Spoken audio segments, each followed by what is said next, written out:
Another Askari Cast. My name is Rod Van Blake, author of the Ancient Illumination series and the Umbani Chronicles. I'm joined once again by Andre Rose Washington. Hello. She is the author of Adlithia, Elendil, and Almond Tree's Magic. So if you like sci-fi and fantasy in addition to my stuff, go check her stuff out. There will be a link to her website. We are also joined by Jordan Pennell Jackson. Hey, everybody.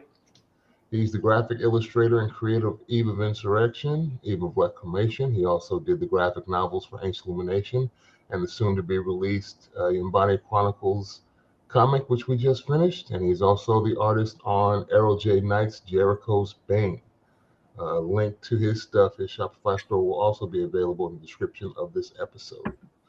Today, we're back again to talk some more Vox Machina. Episodes 5 and 6 of season 2, which is out. So spoilers for anybody who hasn't watched at least that far into the second season. We've all been, I think, enjoying this show as we've gone along. It's been interesting. I still love the art style. The comedy of the show is really cool. We're starting to get more background, I think, for each character. It's like they're almost taking turns. Because I think season 1, we got a lot of background about Percy kind of behind the scenes. We kept having those flashbacks. Pretty Percy. Yeah. And then we got in the episodes that we watched prior in this season, we saw flashbacks of Vax and Vex and their upbringing. Mm-hmm. And so this episode starts out with a flashback with Keyleth. We go see her family that lives in the mountains, and her mom is leaving on some mission. They don't really describe what it is she's going off to do, but she's leaving. And Keyleth is a little girl at the time. She's afraid of fire. I was getting some real, we discussed this offline, some Avatar Last Airbender. Oh, yeah. Avatar vibe, mainly because she's controlling these. And I didn't even think about it last time when they were on that underground layer. And she was saying that she was bad with water, with controlling water. Oh, yeah. So I wasn't even, but the air bending, water bending, earth bending, fire bending thing wasn't really hitting me there. But here it was like really in your face that she's afraid of the element of fire. And her mother says, no, we can pass through fire safely. It will only harm you if you let it. And she's kind of in the clouds because she knows something is wrong. And they're nearby a place where she knows her family is. Vax is like, no, we need to stay on point. He seems like sometimes he's seems to have feelings for other people, and then sometimes he can be really heartless. He's like, yo, we got to stay on mission. We got to save the world from these dragons. Yeah. I feel like, though, that's not 100% him. I feel like it's a lot of also maybe the vestige is like making his personality a little bit more serious than what he has in the past. Because I feel like pre-vestige him would have been, all right, I guess we have time to do this. Or like, guys, I don't know if you should, but okay, let's just check it out. But I think it's the vestige that is almost say, no, stay on task. Like, put your blinders on, stay on task. Because this is not last season him. Yeah. They also have gone through a lot, like seeing, you could also kind of say because like witnessing his sister die, and seeing the kind of stakes, there's more stakes here, so he has to take this seriously. Yeah. It's just interesting what they're all kind of going through. They seem more together, obviously, than when we first saw them in season 1. They're a true team now, and they're starting to notice each other's quirks when there's changes in the disposition of one party member. Like Pike is paying a lot of attention to Grog because he's going off to talk to his sword a lot. He's like, while he's in the bathroom. Yeah. Scanlan, are you talking to your dookie? He's like, yeah, can you play me some music? Because I don't want everybody to hear me go boom, boom. He's down there talking to, what do you call it? The Craven's Edge is the name of the sword. He's talking to it. I'm wondering if we're going to get, it seems like they're hinting at us beginning to get a little bit of his backstory too. I don't know if you guys caught that. I don't know if it was in this episode or the next. Yeah, it was at the end of 5. We see people who look like him. We see, and they're calling themselves the Herd when they're giving some tribute to the dragons, and the Herd is pleased or something like that. So we're seeing more people that look like him, So it's looking like they're opening the door for his backstory, because him and Scanlon, I think, are the only ones we have yet to see, like, them before they joined the group. So it'll be interesting to see if they flesh that out.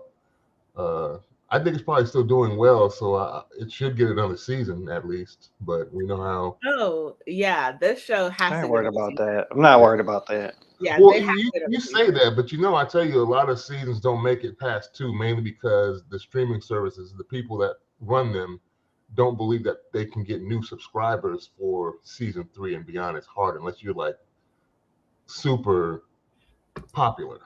I mean, they are. They had all this backing prior to this show even dropping, so they got more. So I think they're gonna be fine getting renewal. They better be fine, because I will go down to Amazon and like knock on their door and be like, "Hey, don't become the next Netflix. Don't become the next Netflix." Like Can't they, for the first season. like, you have a great show, you have a great following, people love it.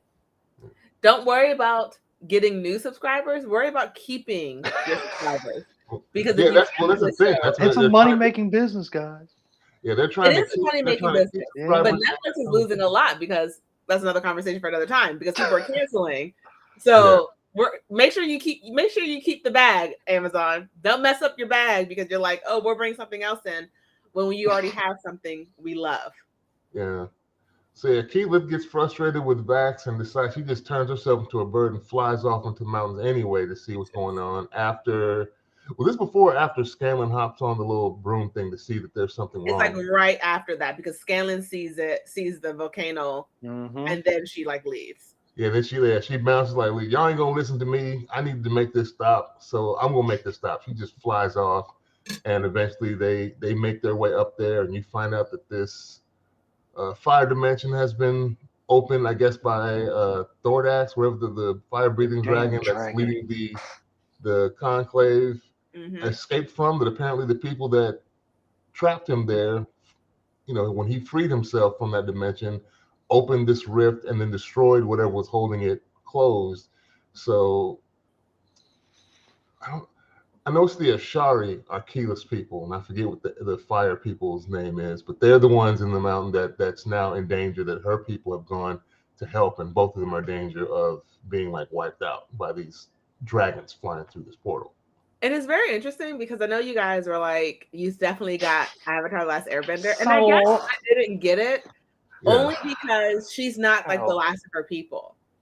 If it was like for Vax who had the powers, I would probably see it. But in my mind, Avatar: The Last Airbender is like Aang is the last of his people. So like, but there's still, it's not a direct one-to-one correlation, but a lot of commonalities with just bending elements. I went back and watched it, and I saw it, and I was like, oh, okay, I understand how that connection was made. But in my mind, Keyleth is a shapeshifter who talks to trees. She's not, she uses the elements, but in my mind, it's more, you're a shapeshifter who talks to trees and can do portals. I never saw her as a bender, and now I'm like, okay, I definitely see how she could be definitely a bender right now. But in my mind, that's not how I classified her. Okay, she wasn't the last of her kind, and like she turns into animals. So she's not a bender. She's a nature spirit. Yeah, I mainly saw it because she kept making the connection of elements that she wasn't comfortable with or wasn't strong with. She was with wind because that was her main thing. But every time the team came into a conflict where she either needed to control water and then she needed to control fire in this one, and it was like, and they mentioned Earth. I think when she was with her parents, they mentioned Earth and she's already technically manipulated Earth because she can teleport with the trees. Yeah. But so we rarely see shows where like we have an elementalist that's like using 4 different elements. So it's like, because the Avatar came out now, it's like, because usually we see superheroes or characters be like, yeah, I just know how to use one ability, one element, but not all 4. So that's why the Avatar connection happened. But also, like, it was funny when like she's fighting all those dragon demons alongside her dad, and eventually she gets into that portal. She kind of like turns into this like massive being. Yeah. And it was that literally reminded me from like it was either season It reminded me of I think either season finale or two pivotal episodes. One was in the original Avatar series where like I think somebody was fighting like a giant water kaiju creature. What Aang at the Northern Water Tribe. that one. And then just the fact that Korra actually grew to this just big version of herself to kind of fight off these creatures. So it was a lot. There were like it felt like there was a lot of references, so it was or similarities. But I don't have a problem with. I think it's just cool when you kind of you pick up on these like connections and parallels. Did y'all recall seeing the other two characters that everybody was so happy to see that apparently everybody Yes. died? Yeah, I was like, oh, the chick with the white hair that was at the first episode. Yeah, I remember her. I don't remember the dwarf character.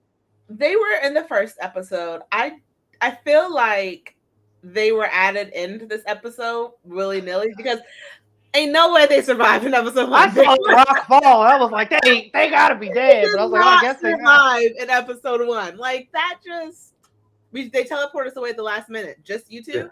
Yeah, they wrote a retcon. Yeah, at the last minute. This was we still need them. Let's just say they teleported at the last minute because you didn't save the royal family. I mean, they're not royal anymore, but those are kids. You didn't save the kids, but you saved your chick. Okay.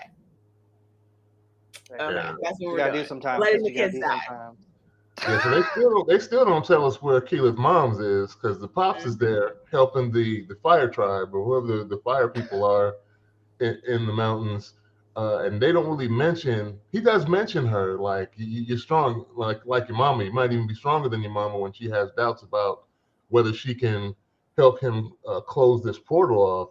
But we don't get any closure as to where the mother is gone. I wanted to just string us along with that, and we're going to get what her demise or whether she's still around somewhere, whether we'll get her as a recurring role later on, because you can't drop that nugget on us with the flashback and have her just run off and then have her mention, but there's no conclusion to that story. So we may get that later, hopefully. What are you thinking, Jordan?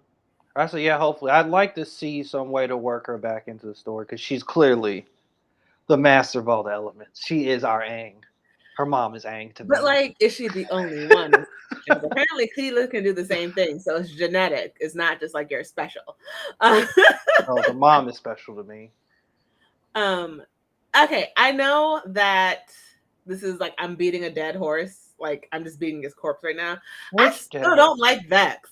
Like this entire episode hurts me. She's like, I'm feeling more mature. Like you definitely look more mature. And I'm like, Vex, where is this coming from? You were dead for like 2 seconds. And I apologize to any of our faithful listeners who was not, I was in the last episode. I had a migraine. I apologize.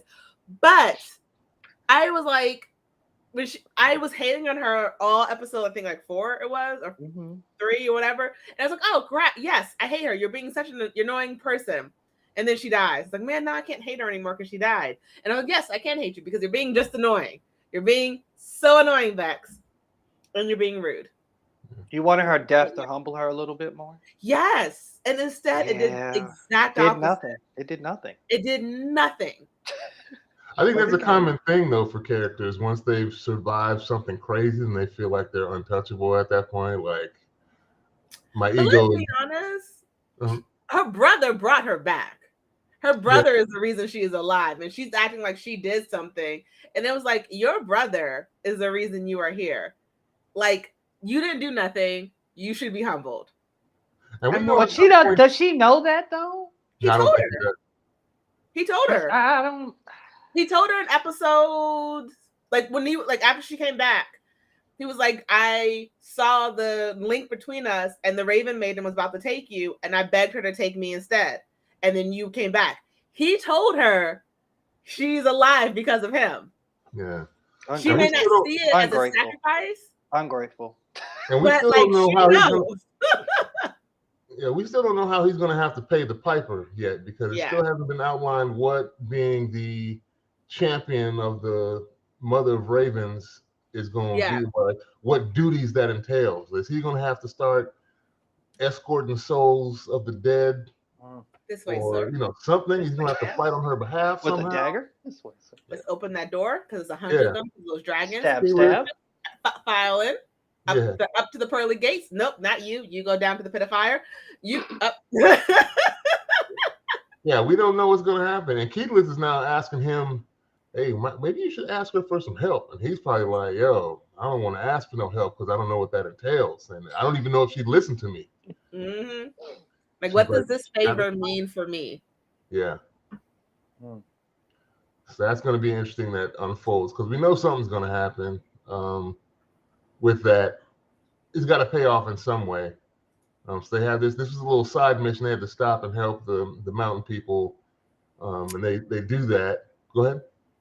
I will say, when I went back to the second watch, I caught another Avatar similarity thingy bob with the fire people, because that reminded me from season 3 of the first Avatar: Last Airbender. Mm-hmm. When Zuko and Aang went to like that hidden fire city thing to learn the history of firebending. Mm-hmm. Those people, the mountain people, reminded me of them. I was like, okay, I'm getting this. It's all, I'm seeing the connections now. She's making the connections. She's making them. She's making them. At first, I was like, nah, she's a shapeshifter who can talk to trees. This ain't. And I was like, okay. Mm-hmm. With that whole little dragon on your chest, you're just, yes. Yeah. I see it now. And they had a little ceremony at the end of it, right? Where Keyleth, and now instead of wearing green, she was wearing all red with little. And her horns are bigger. Oh yeah. They're like slightly bigger. Yeah. But she was adorned like, I think I remember her being adorned in all red and like gold colors instead of her normal green color that she wears all the time. So I'm gonna be honest, I cannot remember, so I cannot say yes or no. I remember the red on her forehead and the different. The red on her, yeah, but also her clothing was now all red too. After that, when they walk away, she got a new fit. She got a new color change. New drip. Drip. Yes, the firebending drip now is fire flames. Yoga fight. So yeah, this is a good episode. We still don't know what's going on with Grog, but we know something's going on with Grog. That's going to be in the background. I'm waiting to see if we're going to get some more background from Scanlan, because he seems to they be doing your boy dirty. They are. And he is like the heart of the group. He is a comedic relief. He truly cares about these people. And they just keep like looking at him like, you just here. And I'm like, this was not here in season 1. Where is this hate coming from him? And then with Grog, all I have to say is, in the words of Mr. Weasley, never trust something that can talk to you and you can't see where it keeps its brain. Can't believe it. As in Ronald Weasley? Are we talking about as Mr. Arthur Weasley, their father? When Jenny had the little journal and he told her, you can never trust what we've always told you, never trust anything that can talk and you can't see where it keeps its brain. It means it's a cursed object. Never trust cursed objects. We've learned that from a lot of different shows. You remember that one cursed object in Wheel of Time? Oh, Lord. The cursed dagger. Goodness gracious. It's like Grog, why he wants to eat blood and he'll never be. He took Grog. What are we doing? I know you're not the smartest thing, whatever you are, but like, come on. Yeah, he couldn't figure it out. He was stabbing all those little dragon things, and I guess they didn't have blood. So he's like, hey, I'm trying to feed you. It's just not working. Whatever it is not satiating you. He's like, are you ever not hungry? So I just need Grog to confide in Pike. If you don't confide in anyone else, you and Pike have this amazing relationship. Like little brother, big sister, because I'm calling him the little brother because he is the dumb one. Mm-hmm. Little brother, big sister relationship, looking out for each other. Was this the episode? No, this was next episode. I won't say the thing he does with us. I feel like we're. But you could at least tell Pike, like, hey, this thing's walking around. He wanted to. I think she was trying to ask him about it in this episode, though. She was trying to ask him as they were walking in the colder areas of the mountains, and he was not trying to have that conversation, even to the point where he picked up. That was this episode. Yes. When he made a little like a baby walker. Yes. Wrapped my boy to his chest. It's like, I thought that was next episode, but yeah. Oh, perfect. Might have been. Well, just in case, let's take a quick break. and we'll be back in a few minutes to get into that part of the story in the next episode. We'll be back in a minute.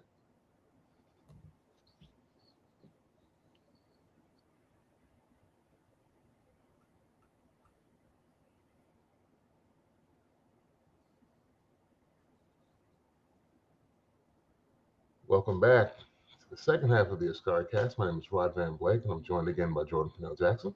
Hey, everybody. And Andrea Rose Washington. Hi. And we're continuing our talk on Vox Machina, getting to the end of episode 5 into episode 6 of season 2. So once again, spoiler alert if you haven't watched that far.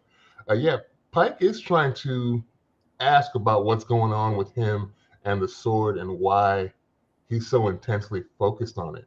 And she seems to be like the only one that has this concern. I mean, she talks to Scanlan about it, but he doesn't really pay it too much attention. And I guess the rest of the crew is kind of oblivious. But she's like, he's got an unhealthy attachment to the sword. Now he's talking to it. Where's he been? I thought he was going to the bathroom. I don't know what's taking him so long. And I think one of the Vatch is like, this is grog we're talking about. So evidently he takes long bathroom breaks in the woods when they're out on camp. So he didn't seem to be too concerned. What do we think the favor is Scanlan wants from Vex for giving her the broom? Nothing good, but also nothing bad. Because I don't feel like he would cross that line. I don't feel like he would cross a line he can't come back with anyone in that group. So I think it'll be something like embarrassing or like annoying for her, but nothing that's like, how dare you? You know? Yeah. Mm-hmm. It'll be like, oh my God, dude, are you serious? It'll be one of those. Because they're making it seem like it's going to be something physical, like just because that's how Scanlan, how he jokes around so much is usually what he's talking about. He's always said like, I'm down for anything with anybody. I got a lot of love to give. This was an interesting episode because they actually find the mate of the other Sphinx, and I think, isn't Vex the one that finds the entrance after they've left the city? She uses the flying broom to go up and finds the entrance to where the Sphinx is, so they can find another of these vestiges that they need. So yeah, they go up there. And the Sphinx is up there, which is the mate to the Sphinx that told them Osira. What is her name? Osissa? Orissa? Osisa. I think it is Osisa. It's Osysa. Osissa, yeah. Okay. So yeah, they're sent off to find another vestige, and they find this lair where the other Sphinx is, the mate to the Sphinx that sent them on the mission. And he's like, I got 3 challenges for you. You can fight these Gorgons.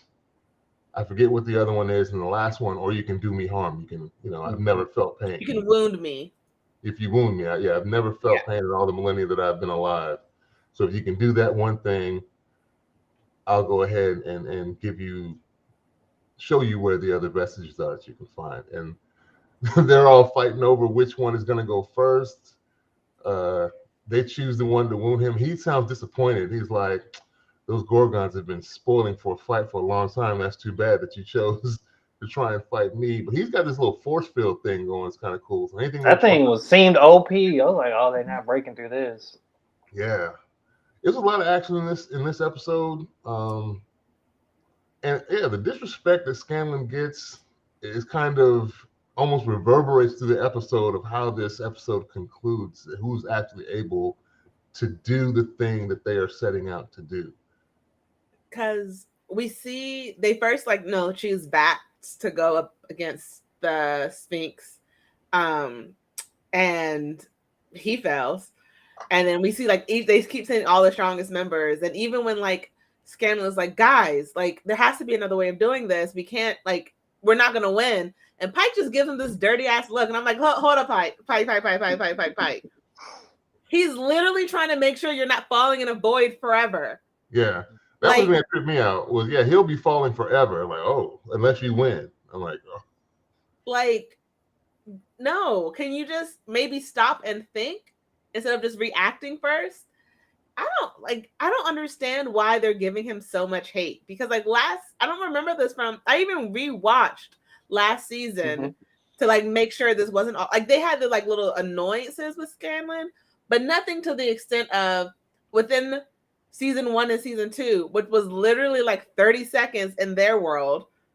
They went from Scanlan's one of us to like where did this come from? You're tired of Scanlan shenanigans.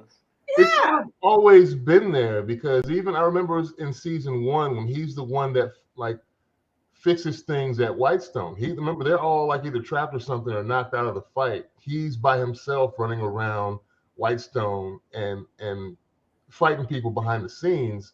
So yeah, then it's not until the end that they really give him his due. At that point in season 1, he's like, yeah, I did that. I freed everybody. We got the control of Whitestone back, and Percy can have his little kingdom. We found his sister. While y'all was hemmed up, I was running around handling business by my little short self. Gang.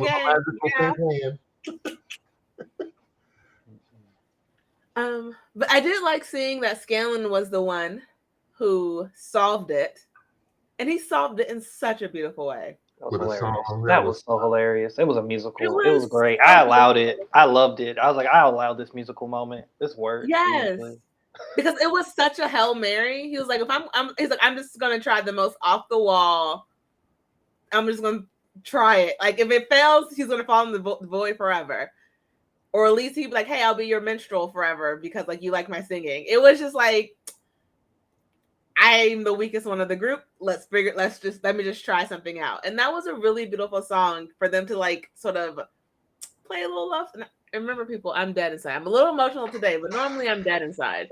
And if I think the whole little romantic scene was actually pretty cute, yeah, it was pretty cute. It was pretty hilarious and amazing. I loved it. I wasn't expecting the show to go that angle with it, but then at the same time it was very comedic, so it worked perfectly. It was on brand, so I was like, and he didn't take it too far in the song. Like the song didn't get disgusting. Like it's a great love song. It's just a love song. Like this could have got real sexual. Barry White was about to come on. Oh yeah. Yeah. It's time. It was really sweet. It was a really sweet song. And it wounded the Sphinx. Yeah, he started crying. I was like, oh, come on. Yeah, I heard it. Didn't he like didn't it's been over a century since he saw his mate. Yeah. Yeah. Did you see now when I was watching this, I was like, oh, look at this. A cat saving the day for these guys, for this group. I want more cat love. Sphinx or cats? It's not Sphinx a or cats? cat. Sphinx or cats? I don't like cats. No. You just need to expect. I just need you to say you like a cat. You like a sphinx. You like these a cat. You like that cat. It's a body of a lion. Feline. Also a cat. Body of a lion. It has wings. Yep. And it's the head of like something else. A griffin. Cat. No, it's the wings of a griffin. Whatever it is. But this cat was awesome. It's not a full cat. No. It's not. Our cat is enough cat. Half cat, still cat. It's a third, so it's not. Oh. It's made up of three. A sphinx is made of three different things. And so the sphinx a furry? Wow. I'm sorry, listeners, for him. Hey, everybody, I love cats over here. And I do not. And Joya hates cats. She doesn't like cats, though.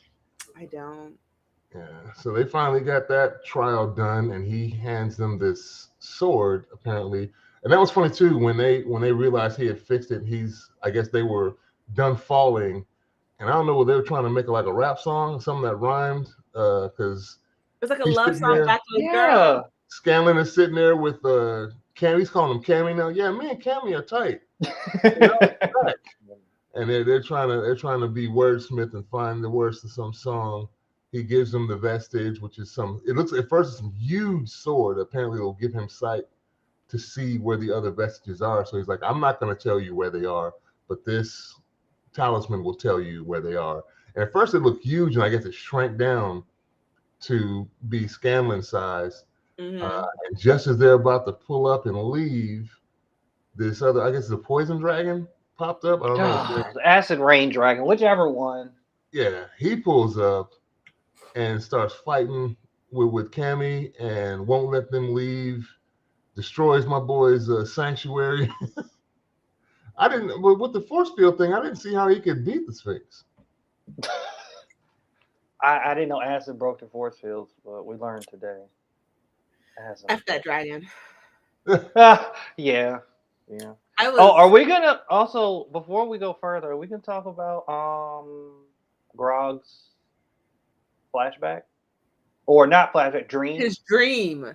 Oh yeah, This is about to. where all of them are dead. Yeah, he keeps having that. We didn't even talk about Vax's dream too, where he sees himself as a skeleton and wakes up and screams in the middle of the night, and they all look at him crazy, like, "What's wrong with you?" He just gets up and walks it off.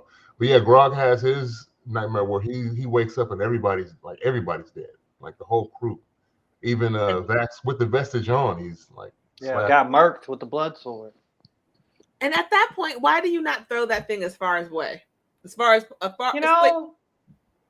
a good point. It's very logical.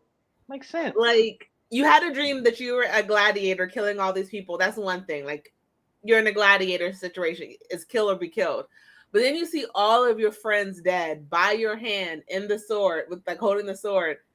And you don't think, all right, maybe I shouldn't touch it anymore.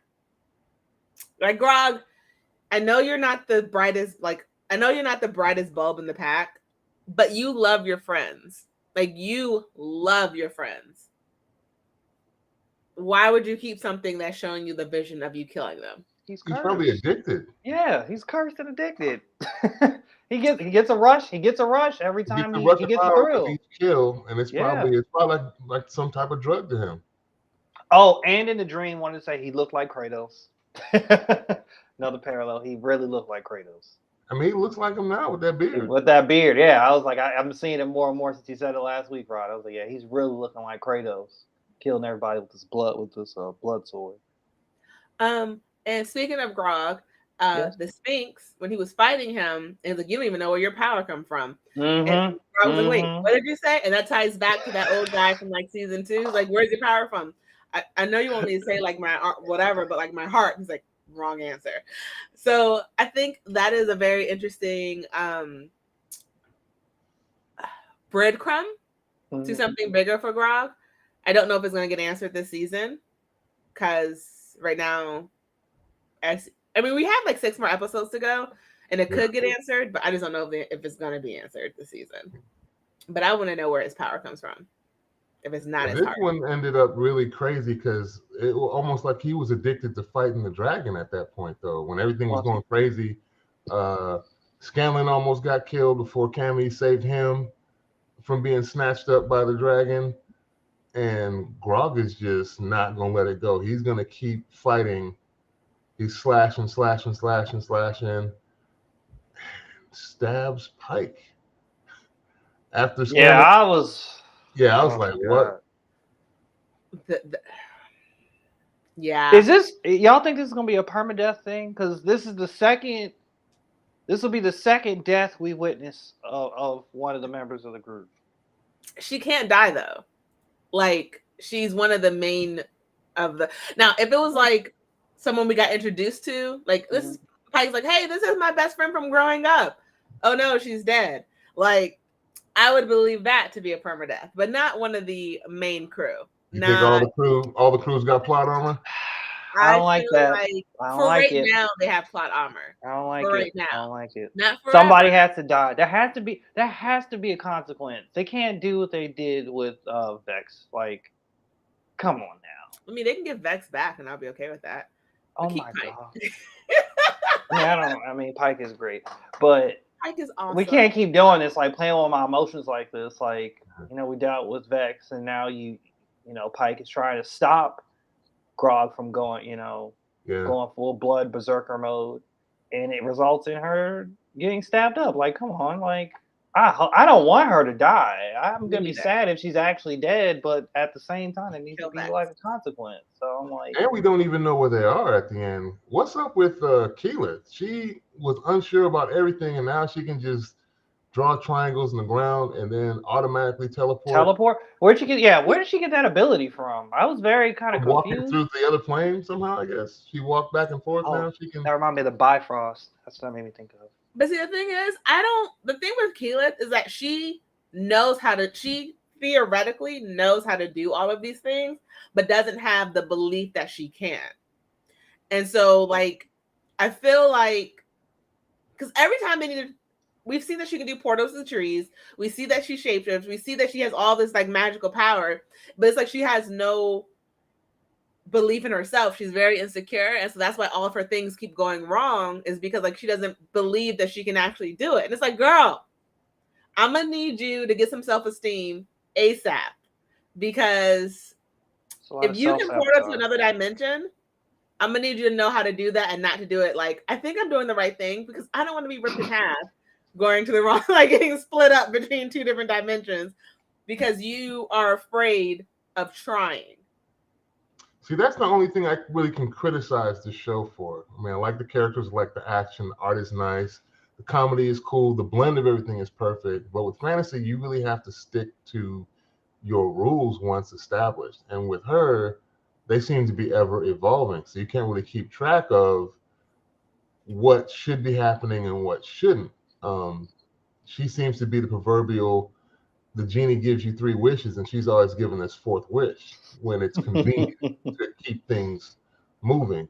But I mean, that's all I can really say. Everything else is awesome to me as far as everything else. I like the story, I like the characters. I'm curious as to where they're going with it, but we need to get a base set for a foundation for Keyleth. If there's a jumping off point, then I can understand, okay, she did this, that elevates her here, and now, like you said, maybe it's a self-confidence thing that she just needs to be more confident in what she's doing and know that she can do what's being asked of her.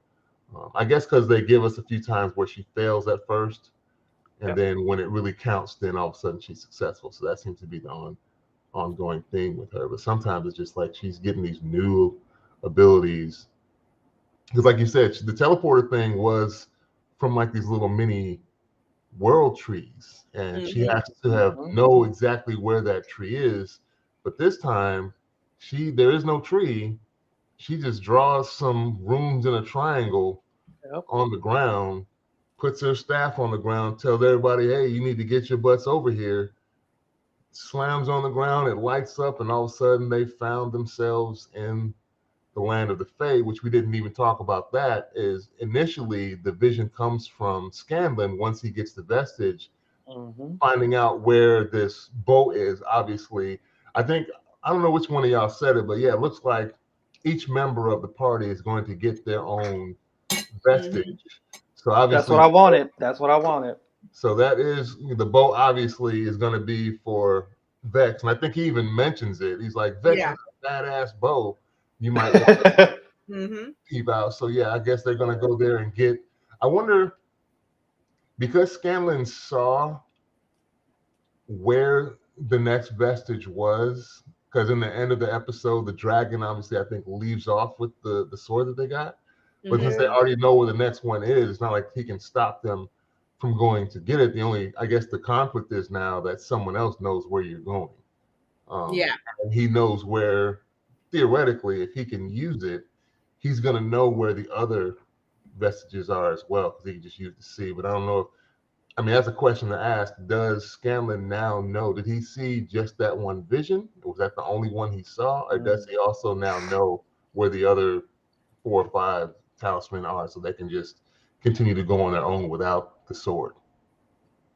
Yeah, because we need that sword. And like the poison dragon wouldn't just pull up would the poison dragon keep the sword on him all the time to get each vestige? And would this next series of episodes be them trying to intercept?